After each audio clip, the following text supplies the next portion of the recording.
how are we today? We have been doing a series of interviews, which I hope you've been following, to celebrate International Women's Month, because I love to just look at the whole month of March and think, who can we bring to you that we think is an inspiring woman? And we've had Dame Stephanie Shirley, we've had like 5 amazing women. So this morning, we are talking to a lady in Australia. Deborah Hutton has had a very brilliant career, and those of you who might be watching from Australia will know her very well, but in England you might not know her so well. She started modelling on the front of Cosmo at 16. She became the editor of the Australian Women's Weekly for 10 years, and at a stage in her life she got skin cancer, and she shared that journey, quite extensive skincare, and as a result she then decided, what can she do? So she created these fantastic hats which give you SPF 50 protection. So we're just going to talk to Deborah about starting a business and her journey, and I'm going to get her on now. So I think it would be lovely, Deborah, just to talk about, you know, each other's careers and have a conversation of just things that hopefully can resonate with other women. But I know that you started your career off and you were a model and then you became an editor, but I just want to dive straight into you, the woman today, all right? I don't want to do a historical tour, but the woman you are today, because I was on Australian TV last night, and I'm gonna delve straight into this with 2 lovely presenters from Channel 10, who you know, because they said, "Oh, we love Deborah," and this woman said to me, "And then late in life, you did this," and I just didn't, you know, I'd never met this presenter before, right? But I just think, if somebody you know, so I'm not going to say, because they said we love Debbie, okay, and I sort of should have done the polite thing and said, yes, and then I did do that, but I just said, hold on, I'm in the middle of my life, but you just said late in life. I have to just say that, you know, you've just told me you're going to be on this wonderful TV show in Australia, this presenter, and you're doing something, and you said you're the same age as me, in the middle of your life. So let's reframe it, because I see that you started, you know, modeling at 16, you did Cosmo, you did the Women's Weekly magazine, but now in the middle of your life, you decided to be inspired by your own personal journey. And I just think how we frame and talk stories about our lives. That's really, it's interesting that you picked up on that. And look, being that I started work when I was 16, as you said, and you know, so I've been working now for over 4 decades. I turned 61 in December. I've never actually had a measuring tape on my life. I just take every day as it comes, and every opportunity that comes my way, or anything that just, you know, allows me, you know, I'm a fairly impulsive person, and which has actually cost me sometimes in the past, but it has allowed me to have this really extraordinary career, which has gone from, you know, modeling and into journalism, and quite a lot of time spent on television.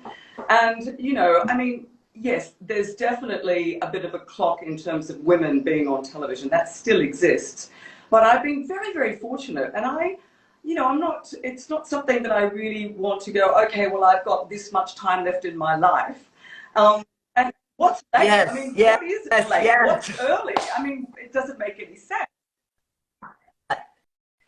You know what, Deborah, I had a woman, a very good friend of mine who was an investor in my business, who on the first one invested, believed in me, and I love her dearly. But I remember she said to me, Trinny, you have to think about financial planning, because you might only have, you know, 25 years left of active holidays. Okay? And I was like, how are you thinking about your life? I have a friend of mine who's exactly the same age, and he said to me, when I turned 60, he said, oh, Darls, it's probably only another 20 summers. I'm like, oh my God. I mean, you just got to laugh. I'm glad you think like this. I'm so glad you think like this. It really is. Age is completely irrelevant. It's completely irrelevant. It's, you know, I'm on a wellness retreat at the moment. It's for me, it's about health, being happy within yourself, looking after yourself. There is, sure, the clock might be ticking, but I don't listen to it. It's digital. I don't hear it. So it's you know, something that you take every day as it comes, and every day is a bloody gift. It really is. When you see what's happening around us, and and things that just go on in life, natural things. You actually have to be grateful for every day that comes along. And if you're standing up straight and you're able to do something that you love, then I think you're in such a unique position. Yeah. And I don't think we should ever take that for granted. Can I ask you, Deborah, because your journey, which I was sharing with my community, do you think you've always had this attitude, or do you think a part of this attitude is because you faced skin cancer and it is life-threatening and you went through a process? Do you think that was a part of your journey of thinking every day at a time? Or do you think I haven't always had it? Because when you're 16 and you're in your teens and your 20s, I mean, life is full of, and I was fortunate because I grew up in the 80s and 90s, which was a really fantastic era. But as you get older, you evolve. You take on different things. I've been meditating now for over 10 years, and that's a big part of my life. And what it does is it allows me to put everything into really true perspective. And that's why I think, did it shock me? Look, I've had skin cancer twice, sort of 12 years apart. And it was something that, yes, it definitely put a speed bump in my way. But the most important thing is that you just focus on positives. You've just got to focus always on positives. And that's something that I think I've always, because life is up and down. Trinny, you know that. It's like we go up and down. That's the flow. I know that really, really well. And I just, I do know that. Stuff like that. And I know that you've been through this. It's like sometimes these things come to an end. We think that they're going to go on. We're talking about branding. If you want to talk about having brands, as you have one now, which is fantastic, you just hope and pray that things are going to work out, but there's never any guarantees with anything. So all you can do is just put one foot in front of the other, and if something doesn't work out as you anticipate, then you go, okay, what are the positives? What do I take out of that? What do I learn from that? Where did I sort of, was it perceived failure on my behalf? At what stage, though, at what stage do you do that? Because, you can be in a situation where it's testing for you, all right? And you can be in it, and sometimes I am in it, and then afterwards I'll just be trying to extrapolate how maybe I behave. Like I came in this morning like a bull in a china shop. Faith is here, and I'm like, where's the makeup? Where's this? I'm like, ugh, because I'm sort of, I had a long commute journey this morning, and I was, meditation lasting on my mind. Funny enough, I've started doing the Calm app every morning in the last few weeks, just to set myself up and to have that moment of reflection as I wake up, because you think I've slept well, I don't need to meditate. But weirdly, it's about setting the focus for your day. And I didn't do it this morning because I got up early and, I was in a rush and I'd done that telly show really late, and I'd just been a bit like, oh, really? That, again. And also they showed a clip of something I did 30 years ago, and I just thought, oh, really? Really? Are you going to reference back 30 years ago every single time I'm on Australian TV? I don't know. It was that moment, all right? Like they show your cover of your 16-year-olds. I mean, we're proud of everything we do. There was that moment. So I think being able to reset and checking in with ourselves to, in that moment, know when to reset. How do you do that? What are your tools you use? Because you say you've done meditation, Deborah, and you've probably done it for quite a long time now. So you're in the habit. But when you started, and when you realized you needed to take that time away to be reflective, how did you get into it? I was extremely stressed. Stress has been, unfortunately, a sort of a part of my makeup, and I get stressed very easily. And I identified that many, many years ago. I had 7 or 8 contracts at the time in Australia, and I was on television. I was one of the editors of the Australian Women's Weekly. I was the face of Qantas, Holden. I had all this stuff going on, and I was always on and off a plane, and I hate being late. I'm very punctual. I've sort of learnt that. That's part of my makeup. And I just got to the point where I just couldn't take it, and my body gave up on me, and I ended up going to hospital and having a cervical fusion. So they took out a disc in my neck because I couldn't move my arm. So it was a really difficult operation. Yeah. But I learned, that was the moment I thought, oh my God, we just keep taking on stuff. I can do that. I mean, you're like this. You're like, yeah, I can do that. Yeah. yeah, yep, I'm there, I can do that. Yeah. It's like, yes, yes, yes, take it on, take it on. But your body, you have to Yeah. listen to your body.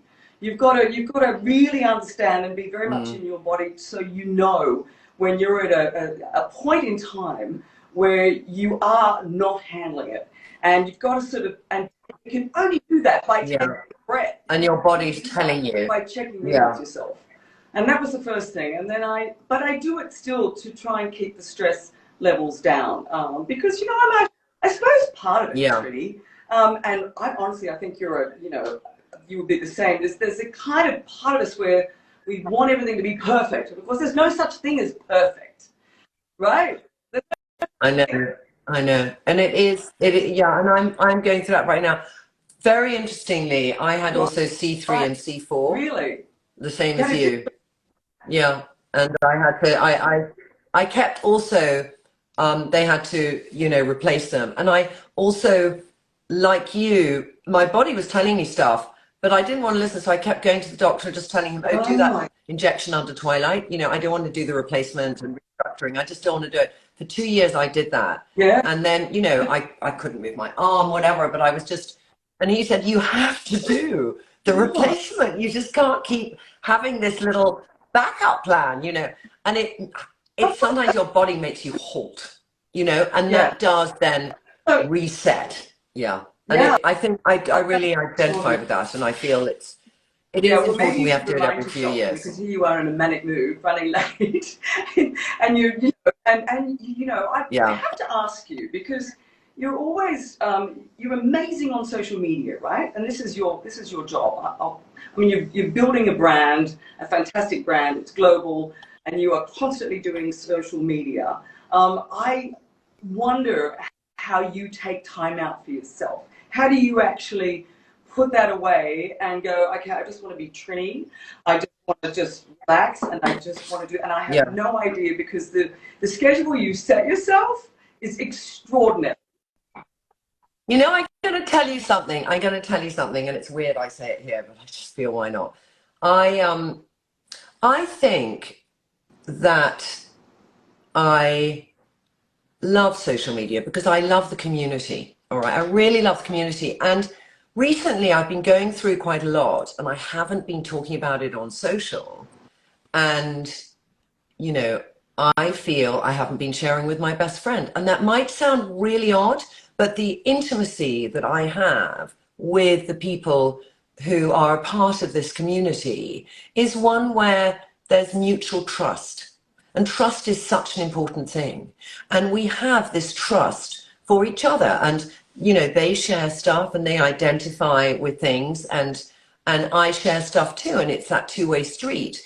And over the last few weeks, because I've been kind of having to change a lot of things in my personal life, I haven't been talking about it that much, because I've had to kind of do it. And I miss it. And I'm like, this week I was feeling, I've sort of finally done all this stuff, but I woke up this morning with this unsettled thing, and I was thinking I just haven't been in touch recently. I haven't done a live for ages, and it was really, I just realized that. You felt like there was a hole there. Well, I did. You feel like there was a hole there. What? Well, it was a little bit, but a little hole, but also I think that I don't see it as work. So when you say the word switch off, it's actually chatting with people and women I identify who inspire me, and I hope I inspire them. And so when people say, do you ever switch off? It's like, I've missed not being switched on. I really have, but I've shared it now. I've broken the ice on that.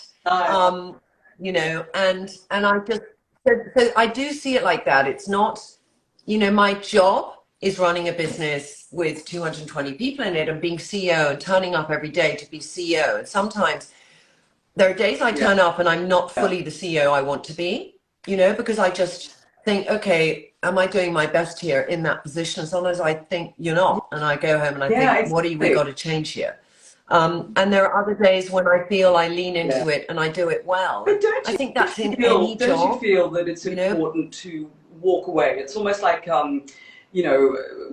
from Australia, you kind of head overseas and you have a break. You've got this sort of beautiful environmental break. You're changing countries. You go somewhere, and whether you're there for a week or 3 weeks or whatever, you come back and you're so refreshed.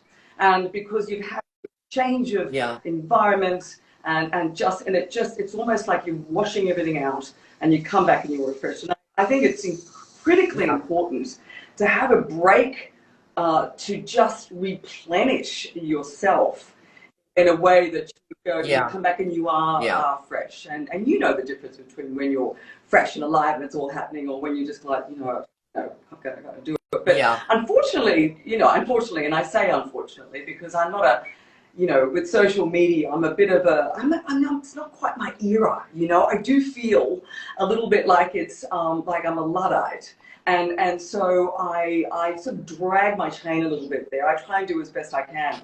But I do find sometimes that it's, I have to kind of intrude on myself to sort of share whatever it is. And of course, there's things that I'm promoting and, my own brands. But is that about, that's not about your age. I mean, it's in terms of mechanics of understanding things. But it's about that. I think it's about the kind of person you are, Deborah. So I think it's about there's always an element when you're slightly in the public eye where what's the privacy angle of things I won't share, and we both have that. We both have this kind of embarkation line by which I never talked about my relationship ever, and I never would in public. I talk about my daughter. And I would never talk about things that I know would make her feel uncomfortable to talk about. But Lila suffered from anxiety this year, and she's talked about it with people, so my mentioning it wouldn't upset her because she knows that, she's working on it and stuff. So I think it's just navigating that. But I think I'm going to say a thing about technology, because I am making notes on something now that a project I'm working on, and an element of it is how, as women in our 50s and 60s, we approach technology. Because you could be on your phone and, I'm going to pretend this is a phone. I'm on my phone. And how many people have had their child lean over from behind saying, this is the quicker way to do it, all right? And that immediately, in my mind, makes you feel powerless and not in control. Now, I like to be in control. You like to be in control. And so I think it's really important to never let go of current technology and understand it, because you'll never feel that slow separation from the biggest current in life, that path, and then you'll feel you're sitting on the banks and you're watching it go by. And it's like, for me, whenever there's a new little technology thing, I'm like, I need to understand this. I need to see how it works so that I don't feel, I'm stopping learning. It's that thing about learning too. What are you still learning? I'm going to ask you that. What am I still learning? I'm learning about life every day. I mean, what you're saying is true. I think one of the point I got from that I'd like to say is sort of remaining relevant. I think as you age, and curiosity is a great thing. It's all about advancing yourself in some way where you're, as you say, when you're learning something. At the moment, I'm in this phase where I'm about to rebuild a house down in Sydney, and my passion is design. So I have a homeless range. We'll talk about Canopy Bay, but I also love the design and the process of building a house. And I'm about to start a course on how to be a builder, not because I want to be a builder, but just so I can have that conversation with builders where I don't feel like a bloody idiot when they're talking some kind of speak that I go, what are you talking about? And so I'm enthused about that, because I think that's a passion for me. I love interiors and I love home, and I, trying to sort of craft a residence, which will be, our forever home, is something that really vibes me. Yeah. So, I think when you reach out to something that is that works in with your purpose, it's fantastic. I mean, I think that's it. Yeah. But I love that, Deborah, that you're learning the manual of building so that you can have a conversation with builders and say, well, is that joint in the right position? Should you be using that screw? I mean, I just love this, because that's just embracing let me be informed. And it's about being informed and knowledgeable. Yes, Knowledge is it power, the is. most It is. classic, corny thing to say. But I mean, I think knowledge is No, freeing, not power. Power is like that. But, you know, that look, was done when there was sort of kings trying to knowledge topple makes off other. you free to make choices. That's the most important thing. That you're fully Yes, equipped to make the right exactly. choice for you. It may not be the right choice for somebody else, but it will be the right choice for you. And without that information on whatever path you go down to find that, that's a very sort of personal, soulful experience, and that's just and all you should be worried about, Yeah. which is good. So, but yeah, I love design. It's been something. I mean, you and I shared. I used to have a show on TV years ago called Looking Good on Channel 9, and it was all about sort of makeovers, and that's where it's so funny that we sort Yeah. of crossed over in that, and I loved that, and it was something then I took up with the Women's Weekly when I was one of the editors, and we used to do them and stuff, which is so liberating for these women.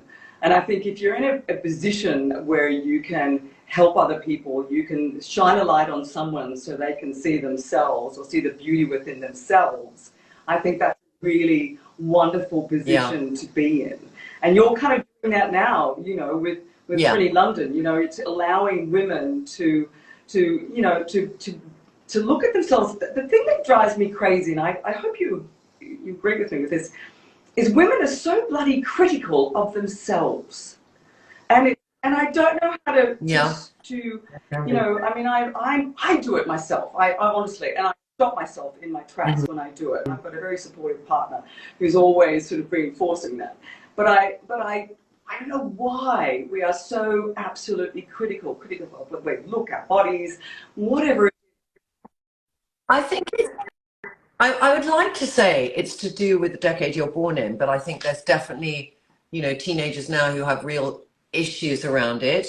But equally, there's teenagers now who know boundaries and say, you can't say that, or I feel this, or, so there's oddly this far greater confidence. Like if I look at my daughter who's 19, far greater confidence in, she's got a spot. All right. So she's got spots. So when I had spots, I couldn't bear it, Deborah. I had so many spots and people talked to my spots and it made me feel very self-conscious.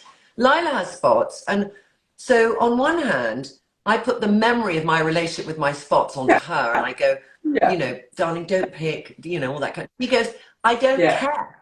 I don't care because I'm presuming she'll care about this. There's other things Lila will care about. And also it could be bravado too, because she just wants to eat sugar and pick her spots, But I do feel that different eras, it's like what we did on What Not to Wear was I would never do now with the woman. And we do a makeover show now on YouTube called the Trinny Takeover Show. And it's a very different show. I mean, after What Not to Wear, I did shows in 16 countries around the world making over people. And they all evolved and they became a very soft show. Susanna and I really love those softer shows where we went on an emotional journey with a couple, and it was far more revealing and about the emotional journey than the physical transformation. And now when we do the takeover show, we make the show ourselves. It costs us £2,500 to make, I should think. We put it on YouTube, it might get 2,500,000 views. And we spend 1 or 2 days with these women, and in a day, I know when I get in the cab with them in the morning and I start that chat with them, I want to change their mindset. And when you've had this on TV, when you need, in any situation you're in, you need to intimately get to know that person yes, so they will feel confident that's right. and trustworthy to share stuff with you. And there was a woman I had the other day who had a very serious job and she presented herself well, like in her late 50s. And there was something kind of reserved about her personality. And we got her, feeling quite good about herself. And then, in the third cab ride of the day, she revealed she'd had really bad anorexia age 16, but she was now a woman in her 50s. Mm, And it was kind of the first time she talked about it. And those journeys are amazing journeys because it gets people, and that's when you talk about what gives us that thrill of life and engagement and there is it's not a thrill, there's an unbelievably feel-good feeling to yeah, shift how a woman feels about Yeah. herself, so she is less critical of herself, so she can love herself more. And I think you and I, over the years and over everything we've gone through, have learned to love ourselves and forgive ourselves. And sometimes we'll challenge ourselves and we'll be perfectionists, Deborah, and we'll just give ourselves a hard time. I do think so. But, we generally do. That is because of, we've got some time in our lives where, as you say, 50s and 60s. And I think it's something where you just know. I mean, I never forget, there was a friend of mine many, many years ago who had said something. Because I think being a model gave me a lot of body issues. I was one of those tall, thin models. I mean, I was a disaster in Europe. I never did any catwalk shows. It was always sort of photography. But I'll never forget, as I've gone through the years, it was something where I've gone, oh, I don't like this, and I've got dimples and this and that and the other. And she said to me, in 10 years' time, you wish you had the body of today. And I've never forgotten that. And and every time I sort of look back, I think, oh my God, that's so true. It's like, yes, 10 years ago, it was nothing, it was fine. And it's accepting what it is. And so I do think, there's a little age and wisdom that travels along that journey. And you go, yeah. And at this stage in life, which is fantastic, you go, I love embracing 60, by the way. I freaking love it. I think it's my best stage so far. And I love it. I just want my body to be strong. I want it to be flexible. I want it to last. It's not about being the fittest. It's about, being able to do up your shoelaces or stand on one foot or whatever it is. It's about, like, if you want to climb Mount Kilimanjaro, which I'm thinking about doing in October, as I stand on one foot now, Deborah, just to remind me, it's like I want to look after my body enough that it will allow me to have the freedom I need to do what I want. And that's kind of how I look at it. I think I am 59, I'm in my 60th year, and I'm quite looking forward to being 60 because I feel it's so much more exciting to say, hey, I'm 60, than I'm 59. I'm like, hey, I'm 60, and you can do all this shit at 60. I started the career again at 50, and, maybe we'll climb a mountain this year, which I always wondered if I would ever do. It is that. We need to look after ourselves for that, to have that freedom. And look, I look, here I am at the moment. I've got I'm learning about, you want to talk about Canopy Bay, but I've had a skin cancer journey, which you mentioned earlier, and that's been, and I had a fairly significant skin cancer and surgery that went from my nose down to my chin and over my lip. And it sort of, it stops you in your tracks, particularly because my face and my voice has been pretty much my meal ticket all of my life. And so you just think, well, how do you come back from this? But I did learn, and over time, obviously skin heals really well, and you also get yourself the best surgeon. But I just thought, you've got to turn the negative, if you want to call it a negative. It's not even a negative, it just happened, right? You've got to be able to flip things and find the positive and flip it and do something that is meaningful. And that's what's important to me as I'm getting older, is finding something true passion. Yeah. Because that's, I don't want to work as hard as I did, 20, 30 years ago. I don't want to do that. I want to come to a wellness retreat. I want to kind of take time out. So then you think, okay, the time I've got, I want to pull my full focus and attention on something that's truly meaningful and has purpose. I think in life, as you get older, that's the thing you need more than anything, is to have a purpose and a passion about that purpose. Yeah. I think that's really well said, Deborah. And I'm thinking already, like, I have a purpose. I definitely know my purpose. And I think my passion and my purpose are the same. And oddly, I'm feeling I need to make them slightly different, because otherwise my whole world is work. Yeah. Because it's like, it's my passion, it's my passion. And also there is something I do sometimes come across these weird people who are very interesting, who might be a sort of, I'm going to call them medium for want of another word, but I've had some odd experiences, which I haven't really shared on social, but quite interesting. But they all talk about this purpose that I have, all right? And they see this purpose I have. And I'm like, okay, there's a purpose there. And I know what that purpose is, actually. I sort of do. If we're talking woo-woo land, I know. And so when I don't live up to my purpose, like what I was talking about earlier, Yes. Deborah, I'm letting myself down. Interesting. So that's I think what happens is I think I know what that is. And passion is something different. Passion, I think, shouldn't be, I still need to find, I have different passions. You know, I have a passion for buying clothes, but I know you're not talking about that. No. You know, but it's just, yeah, it's interesting. I think my passions are going to be changing soon. And I think that that's one thing when you talk about, you know, getting into your 60s without putting this into ages and things, but it's the freedom to totally embrace a passion. Look, and not feel guilty about it. A passion for me because of my skin cancer journey. And skin cancer is, without a doubt, Australia is known as the skin cancer capital, the skin cancer country of the world. And so I have, since I've suffered with skin cancer multiple times, it is my passion now to share that story with others who try and sort of, you know, open the lid on what skin cancer is, you know, how prevalent it is. And look, in the UK, it's the most common cancer that you've got is skin cancer. And, you know, just because, I didn't know that. And, you know, and melanoma is right up there. Yeah. It's right up there. But, you know, I had an infiltrating BCC, and there's SCCs, which are different types of non-melanoma skin cancers.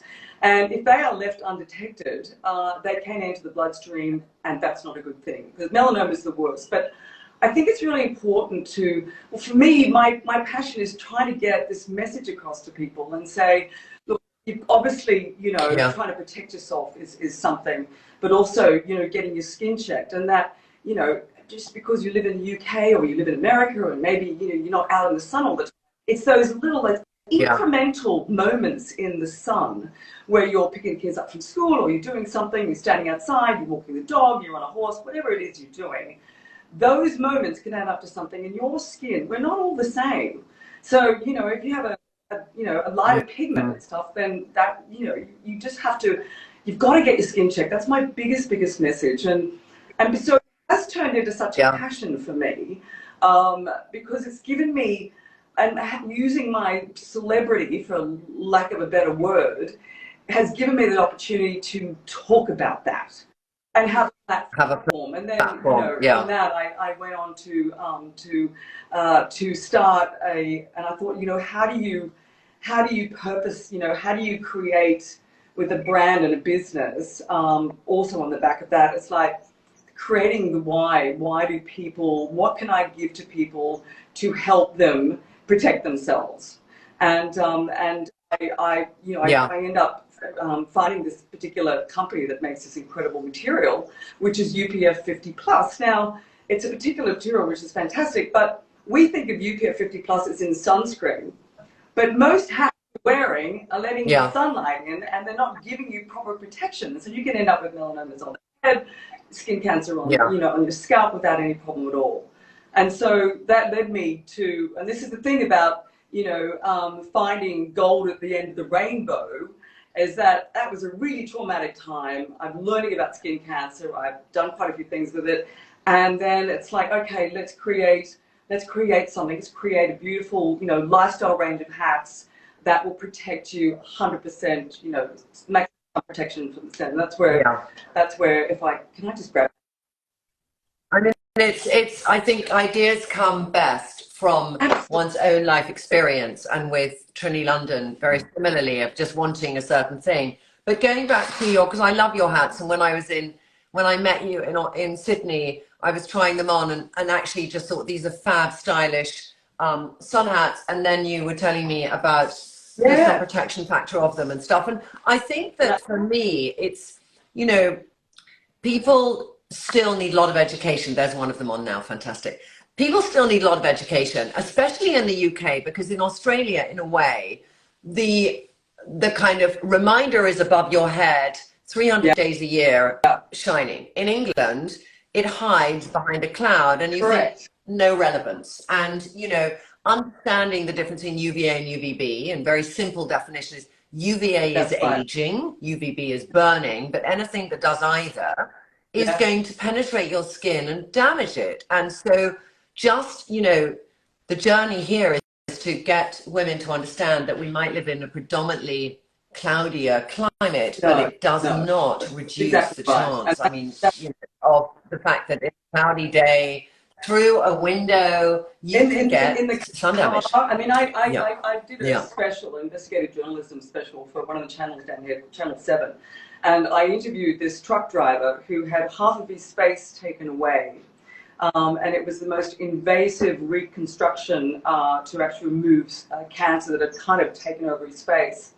And you know, and yeah, he was a truck driver, and he basically to keep up speed and you know make sure they met their deadline. The company said you've got to turn your air conditioning off. So all these truck drivers had their window down and their arm out the window, and all of the sunlight was hitting the side of his face, and yeah, that's what he puts it down to. And I said it's like incremental. Every day you're out there, every day there, but he thinks he's sitting in a truck and he's yeah, fine, and you're not fine. And, you know, whatever the yeah. probably No, the you're not biggest fine. message I can say would just be get your skin checked. You know, it's that's the thing because everyone's Yeah, going to do what they want to do. Now, there's this really innovative textile innovation called Flexi Braid, and this is Flexi Braid, and it's got this. It's made from recycled fibers and yarns, and they're kind of plaited, and then they're hand sewn and put into a mold.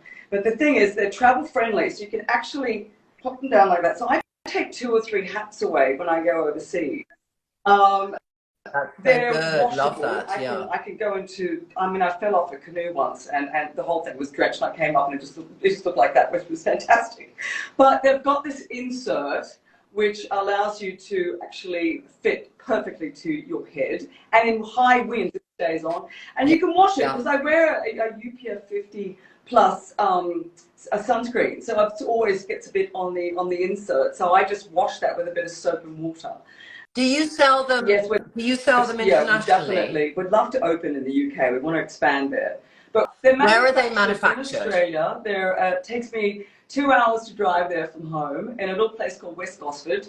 And the thing is, we launched this just prior to our ISO period with COVID, and we bought all the hoods back from China because we wanted it to be Australian made. So it took us another year to get it right, and I wanted to create Yeah. a lifestyle range.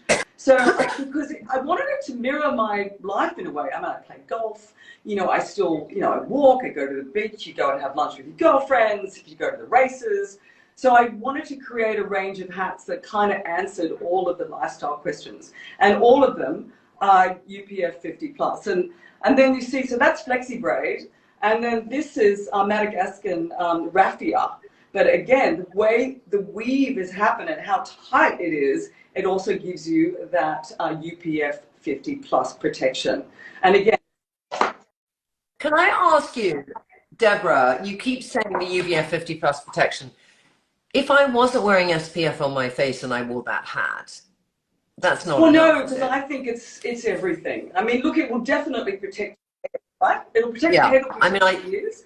It's also about the width of the hat. yeah, A lot of people have these cute little trilbies and things like that, right? But your ears are exposed, your neck is exposed. So these have to be ticked off by a guidance council, a guidance organization called Panzer. So they've got to basically tick all the boxes. And the thing is, when you look up into the sun, you yeah, can't see through it, and that's the most important thing about the hat. So it's going to protect. yeah, Because the thing about it is 95% of skin cancers that are found are primarily in the head and neck area. Because that's the area that's most exposed. that's Think about it, we're interesting. wearing Yeah, clothes and getting involved, but that's the area that you need to protect the most. yeah, yeah. Called Or is it the Canopy canopy? Bay by Deborah Hutton, or canopybay.com.au. And yeah, Canopy Bay, Canopybay.com. And we will also put a link to canopybay.com. the page, won't we? Well, Deborah, I Right. think it's been such a wonder to talk to you. I would love to talk to you much, much longer, but I have a lot of young entrepreneurs coming through the door in a minute for International Women's Month, and we do this elevator Yes. pitch every Friday, and we're having a lot of them come this Yes. morning just to get advice. So we got about 50 of them coming, and we're going to just do a morning of giving advice on different things of starting a business. So I can hear them all. Don't forget to ask them the why. Getting together. Why? What is it, the why? Two things I've learned. Why? The why. Literally, why are you doing this and what problem are you going to solve? And the other thing is know your weaknesses and find people to cover your back that you trust. Know your weaknesses. Really important. Gorgeous to talk to you. Good advice. So lovely talking to you. And I can't wait for us to meet again. I should be over in Australia in the next second half of the year. We'll catch up then. So I hope we can meet up again. Lots of love. Yeah. Bye.